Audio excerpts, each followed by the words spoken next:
Let's start with the obvious. On October 7, 2023, Hamas attacked Israel. 1,200 people died. Israel responded with full force. By September 2025, the Palestinian Ministry of Health had recorded 64,656 Palestinians killed in Gaza, 163,000 injured, 540 humanitarian workers killed while trying to save lives. You already know these numbers, they're all over the news. But there's something no one tells you.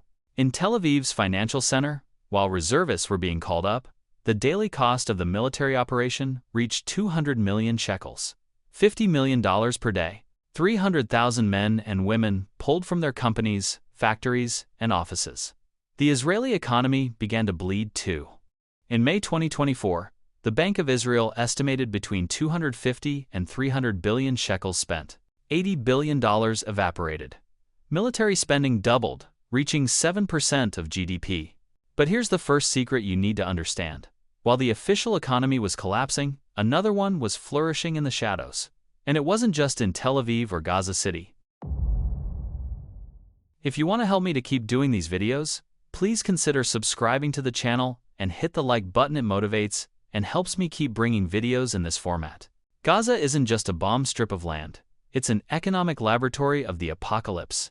In the fourth quarter of 2023, Gaza's economy shrank by 81%. Let that sink in. 81% in 3 months. UNCTAD, the UN Agency for Trade and Development, confirmed. By mid-2024, Gaza's economy was only 1/6 the size it was in 2022. 201,000 jobs vanished in Gaza by January 2024. Unemployment hit 80%. In the destroyed streets of Gaza City, where 1 million people were left without water, food, or shelter, food prices rose 39% in the last quarter of 2023. 80 to 96% of agricultural assets were destroyed. 82% of businesses ceased to exist. In the West Bank, which wasn't even under direct bombardment, 306,000 jobs were lost. Unemployment jumped to 32%. The United Nations Development Program projected something terrifying. 74.3% of the Palestinian population would be living in poverty in 2024. 2.61 million new poor. A 35.1% contraction in GDP. Decades of development erased in months.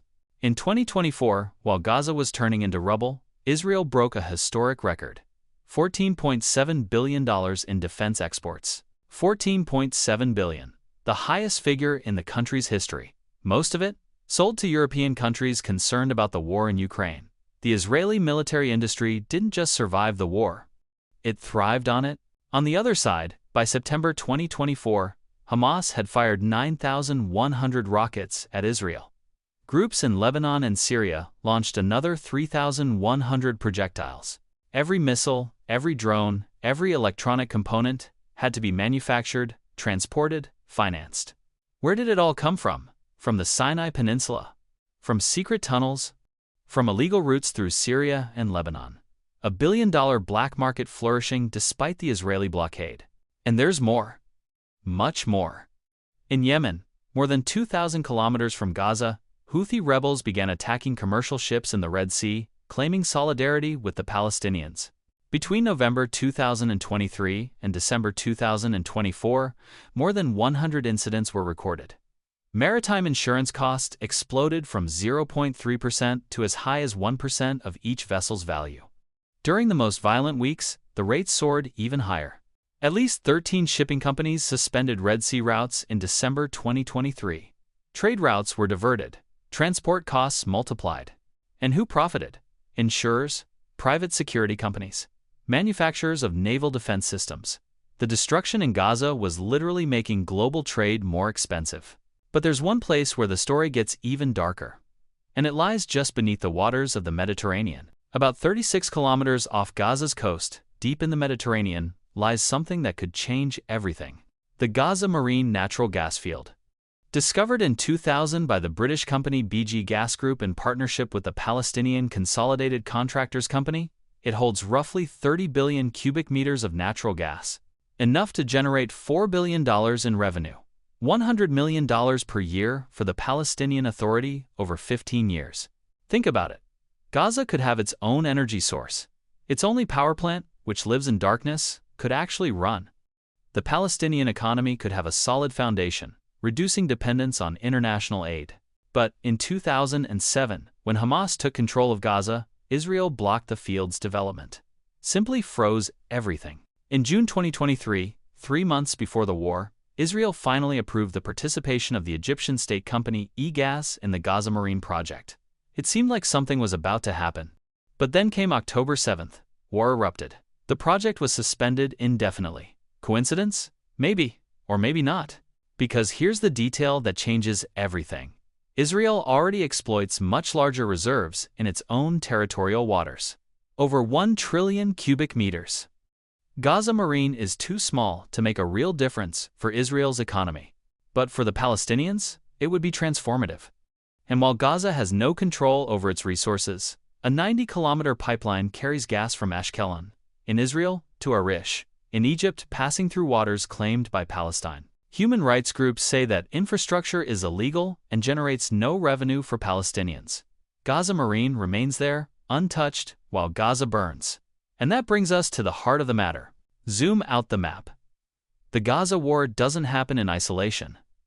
It's part of a much larger board. To the east, the Strait of Hormuz, between Iran and the Arabian Peninsula, is the world's energy artery. 20 million barrels of oil pass through it every day. 20% of the world's oil. 1/5 of the world's liquefied natural gas.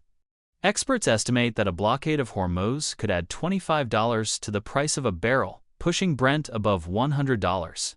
Iran, which provides financial and material support to Hamas and Hezbollah, knows this. The Houthis in Yemen, armed with Iranian-made drones and missiles, attack ships in the Red Sea as part of that strategy. It's not just solidarity. It's calculated economic pressure. The United States and the United Kingdom had to assemble a costly naval operation just to protect trade routes. To the north, the border between Israel and Lebanon is boiling. Throughout 2024 and 2025, clashes with Hezbollah intensified. Artillery, missiles.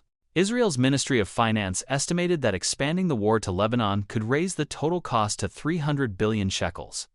Another $80 billion. The Israeli economy can't handle it. Every piece on this board has a cost. Every military move generates profit for someone.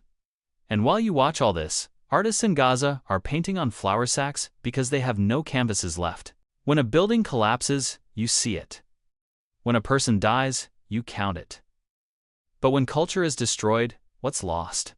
By March 2025, at least 45 Palestinian writers and artists had been killed. 12 museums destroyed. Libraries, universities, cultural centers, all reduced to rubble. PEN America warned, the survival of Palestinian culture is under existential threat. Mahassan al-Khatib, an artist from Gaza, died in an airstrike on a refugee camp. Her work, lost. Her voice, silenced. When ancient manuscripts and millennia-old ceramics are pulverized, centuries of collective memory vanish. And that doesn't show up in economic statistics. It's not included in the $53 billion the World Bank estimated in February 2025 would be needed to rebuild Gaza and the West Bank. $53 billion. That's a lot of money, right? But here's the harsh truth. Observers warn of donor fatigue. Who will pay? When? And if they do, Israel controls all Gaza's entry and exit points since 2005. Construction materials need authorization. Cement, steel, everything blocked. Gaza is called an open-air prison for a reason. So, local artists take UNRWA flour sacks, humanitarian aid boxes, and they paint. Not because they have hope, but because it's all they have left. Al Jazeera's February 2025 report showed this. 61,700 Palestinians were already dead by then. And still, among the rubble, someone picked up a brush. And what if I told you that this cultural resistance is exactly what bothers them? Because as long as there's memory, as long as there's art, as long as there's identity, the narrative can't be completely controlled. Go back to the beginning. 64,000 dead. 53 billion to rebuild. 14 billion in arms sales. These numbers may seem disconnected, but they're not. They're part of the same system, a system where destruction generates profit, where reconstruction generates contracts, where war fuels entire industries. Maritime insurers, missile manufacturers, security companies, construction firms that will eventually rebuild what was destroyed.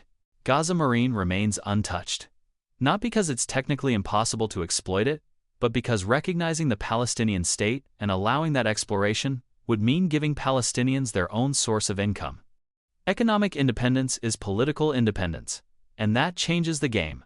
Meanwhile, 2,456 Palestinians died trying to receive humanitarian aid. They died seeking food. The UN's September 2025 update records this: 17,861 injured in the same circumstances. Hunger as a weapon. The question I ask you isn't who's right or wrong. The question is, cui bono? Who benefits? Because when you follow the money, when you look at defense companies' balance sheets, at maritime insurance costs, at the reconstruction contracts to come, at the gas that remains under the sea, you realize something. The Gaza war isn't an accident. It's an economy. And while you try to decide which side you're on, someone's counting profits.